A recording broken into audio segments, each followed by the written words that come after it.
अरे आपके पति जेल गए तो आपको तकलीफ हुई, हम उस तकलीफ में आपके साथ हैं, लेकिन स्त्री की रोने पर हम लोग कटाक्ष नहीं करेंगे। उनकी रोना को हम लोग भी समझते हैं, क्योंकि हम भी एक शहीद पिता की संतान है। और मेरी माता उसमें मात्र 28 वर्ष की थी जब मेरे पिताजी का स्वर्गवास शहादत हुआ था। यानी एक स्त्री की व्यथा को मैंने देखा है, समझा है, लेकिन इस बात का तकलीफ है कि हमारी माननीय मुख्यमंत्री पूर्व उनकी अर्धांगिनी झारखंड के दुख दर्द पे नहीं, अपने निजी दुख दर्द पे रो रही थी। इस बात की तकलीफ है। अगर ठीक है, यदि आपके पतिदेव आज जेल चले गए, कल वापस आएंगे और शायद मुख्यमंत्री भी बनेंगे, लेकिन क्या आप उत्तर देंगे? क्योंकि आप उसी सरकार का अंग हैं, उसी सरकार के अंग थे। शहीद सुनील महतो, उनका मर्डर हुआ है। बताइए एनआईए जांच कब करेगी आपकी सरकार? अरे आपके पति जेल गए तो आपको तकलीफ हुई, हम उस तकलीफ में आपके साथ हैं, लेकिन बताइए उनका मर्डर हुआ है, आपकी पार्टी का है, और आपके मुख्यमंत्री को फुर्सत नहीं मिलता है। 5 किलोमीटर दूर मुख्यमंत्री का घर है, समाधि स्थल नहीं जा पाया। क्यों झारखंड सवाल नहीं करेगा? अगर रोना है तो रोने पर भी इंसाफ हो। यदि महोदया का रोना इसलिए कि उनके पति जेल में गए हैं, तो जो इस दुनिया में नहीं, उनकी आंसू का हिसाब कौन करेगा? शहीद सुनील महतो की पत्नी का जो विलाप है, उसे शांत कौन करेगा? एनआईए जांच की अनुशंसा राज्य सरकार केंद्र को कब भेजेगी, उस इंतजार में है। आज 90 साल की बूढ़ी मां है सुनील महतो की, आज इंतजार में रहती है कि टूसू का मेला हर साल लगे। उस मेला में 50,000 1 लाख रुपया बचता है, उस पैसे को सुनील महतो की मां को दिया जाता है घर चलाने के लिए। एक सांसद का ये दुर्भाग्य है राज्य में, और आप केवल इसलिए रो रही हैं क्योंकि आपके पति कुछ दिनों के लिए जेल गए। आपकी सहानुभूति में साथ हैं, झारखंडी होने के नाते उनके विचारों से हमारी लड़ाई है, हम आपके साथ हैं, लेकिन आपको इस बात को भी याद रखना होगा, इसी राज्य में आप ही के पार्टी के सांसद की एक नहीं महोदया 12 गोलियां दम दनादन सीने में उतारी गई है। उस पर आंसू कब आएगा, ये सवाल पूछता है झारखंड। 12 गोली शहीद सुनील महतो की चौड़ी छाती में, पारसनाथ से भी मजबूत छाती में एक नहीं 1 दर्जन गोलियां दागी गई थी। उसका हिसाब कौन लेगा? उस शहादत का हिसाब कौन लेगा? क्या उत्तर है झारखंड मुक्ति मोर्चा जो आज वर्तमान में सरकार है, और ये उछल कूद करने वाले विधायक, इनके पास क्या उत्तर है? लोकतंत्र के मूल्यों की अवहेलना करने वाले माननीय श्री सुदीप सोनू जी, एक बात स्पष्ट कहेंगे, आप बहुत ही पूर्वाग्रस्त व्यक्ति हैं। पहला बात, बायस नेचर के लोग तो राजनीति में होने नहीं चाहिए, राजनीति में संतों को आना चाहिए। तो सामने बैठकर अगर आप गाली दें, वो स्वीकार करना जाने, ऐसे लोगों को राजनीति करनी चाहिए। आज आपने पीर टाण, सुनिए सोनू जी, जब गिरिडीह सदर ने आपको धुतकार दिया था,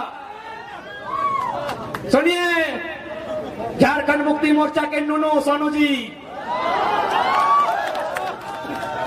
जब गिरिडीह सदर में 2 बार हारे थे ना, गिरिडीह सदर में 2 बार पानी हुए थे। यही निर्भय सदाबदी जो आपके साड़ू हैं, जिनके साथ आपका व्यापार चल रहा है, 2 बार उठा के पटका था, पानी हो गए थे सोनू जी। तब पता है किसने आपको वोट देके जिताया था? पीर टाण की धरती ने, याद रखिएगा। अरे आपको गिरिडीह ने पूछा भी नहीं था, सुनिए सोनू जी, गिरिडीह ने आपको पूछा नहीं, आपको छूछा बनाया था गिरिडीह ने। आपको पीर टाण ने प्यार दिया, दुलार दिया, और बदले में आपने क्या दिया? FIR दिया है। नक्सली बनाने की धमकी देते हैं, तो कसम से याद रखिएगा, मरना तो सबको है, पागल मत कीजिएगा। जिस दिन पगला गए ना,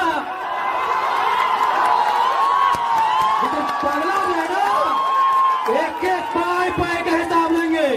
पीर टाण तो छोड़िए, एक गांव में घुसने नहीं देंगे सोनू जी, एक गांव नहीं घुसने देंगे। बहुत बड़ा सरकार का नोनो बन के बैठे हैं, एक गांव नहीं घुसने देंगे पीर टाण का। मजाक समझ लिया क्या? केस करेंगे, चुन के केस करेंगे, अरे घंटा कर लेंगे केस से। केस क्या करते हैं जी? पुलिस आपका, प्रशासन आपका, गोली मरवा दीजिए। केस क्या करते हैं? आप तो राजा है ना, सरकार आपकी है, केस क्या करते हैं, गोली मरवा दीजिए। सरकार आपको दलाली ही करवाएगी, मंत्री तो बसंत सोरेन को ही बनाएंगे। पगला है ना, एक एक पाए पाए का हिसाब लेंगे। पीएचआर तो छोड़िए, एक गांव में घुसने नहीं देंगे सोनू जी, एक गांव नहीं घुसने देंगे। बहुत बड़ा सरकार का नोनो बन के बैठे हैं, एक गांव नहीं घुसने देंगे। पीएचआर का मजाक समझ लिया क्या? केस करेंगे, चुन चुन के केस करेंगे, अरे घंटा कर लेंगे केस से। सरकार आपको दलाली ही करवाएगी, मंत्री तो बसंत सोरेन को ही बनाएंगे। सुनिए, श्री सुदीप कुमार सोनू जी, आदरणीय बड़े भाई, बिल्कुल बड़ा भाई है आप। ये जो दलाली कर रहे, चमचाई कर रहे सरकार की, कुछ भी कर लीजिए, घंटा मोड़िया पटक दीजिए, ठेके साज दे, ठेकिया में मोड़ी साज देना रे सोनू दा। विधायक बन के रहे, विधायक आधे मंत्री मन लोग के पता हो, बसंत सोरेन केस क्या करते हैं जी? पुलिस आपका, प्रशासन आपका, गोली मरवा दीजिए। केस क्या करते हैं? आप तो राजा है ना, सरकार आपकी है, केस क्या करते हैं, गोली मरवा दीजिए। लोकसभा हम लोग फतह करते हैं, जैसा हमें जानकारी है, गिरिडीह लोकसभा में सिर्फ टाउन में केवल सदर में 200 प्लांट है, केवल सदर में 2000 फैक्ट्रियां है, और हर एक फैक्ट्रियों में, हर एक प्लांट में यहाँ के विधायक, सांसद दोनों को दक्षिणा जाता है, दोनों को चंदा जाता है। हम लोग वचन देते हैं, अगर गिरिडीह फतह करते हैं तो चंदा के धंधा को बंद किया जाएगा और से रोजगार का सृजन किया जाएगा। आज बताइए क्या नहीं दिया हमने? आज गिरिडीह में सीसीएल, धनबाद में बीसीसीएल, रामगढ़ में सीसीएल, गोड्डा में एसीएल, रांची में CMPDI, coal India of India. India में जो कोल इंडिया है उसकी 8 यूनिट होती है। सुदीप सोनू जी भी थोड़ा सुन लेंगे, क्योंकि हमको उम्मीद है नहीं जानते हैं। यही तो खासियत है कि हम केवल लीडर नहीं है विधायक जी, टीचर भी हैं। वीडियो देख के सीख लीजिएगा, सीख लीजिएगा।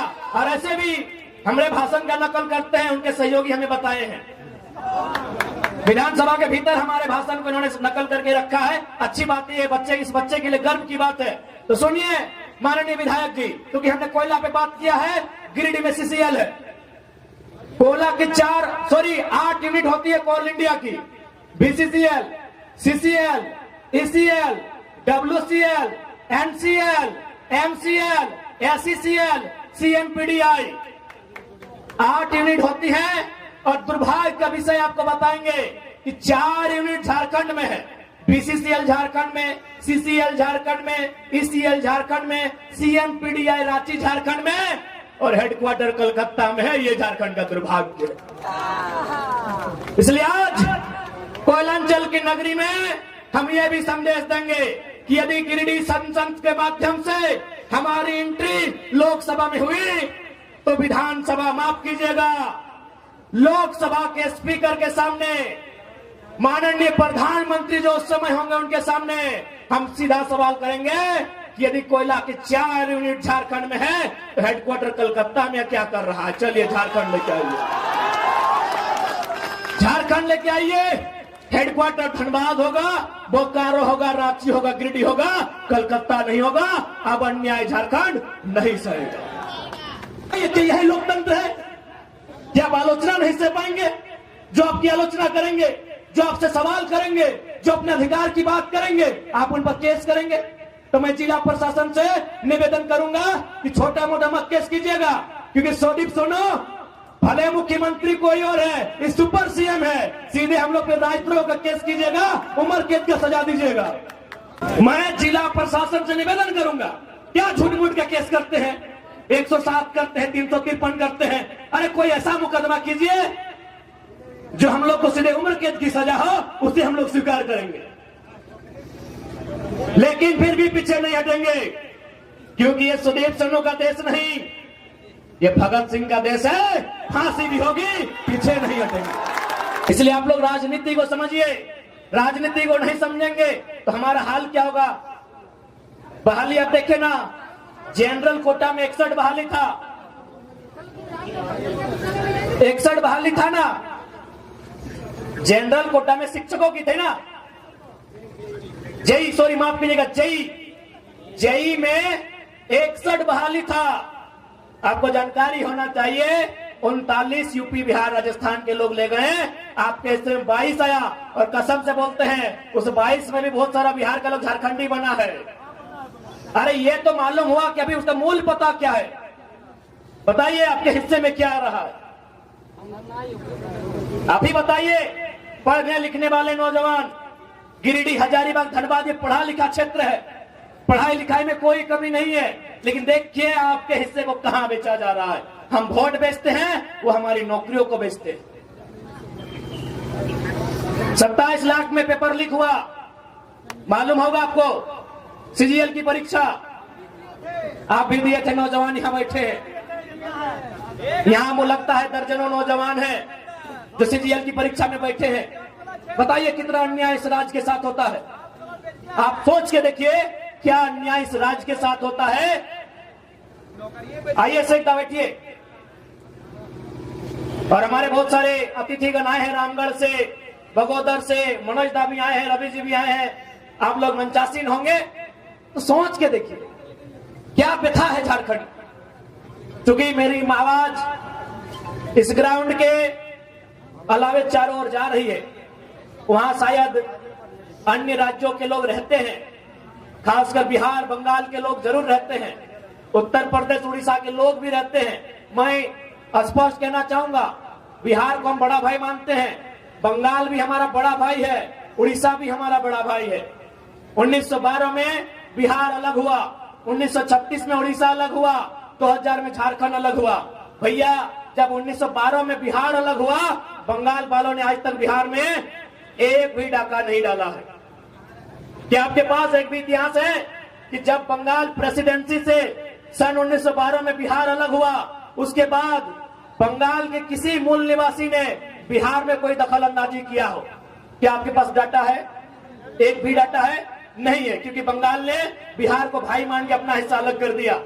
ठीक फिर बिहार से 1936 में उड़ीसा अलग हुआ, क्या बिहार के लोगों ने उड़ीसा में दखल अंदाजी किया है? नहीं किया है।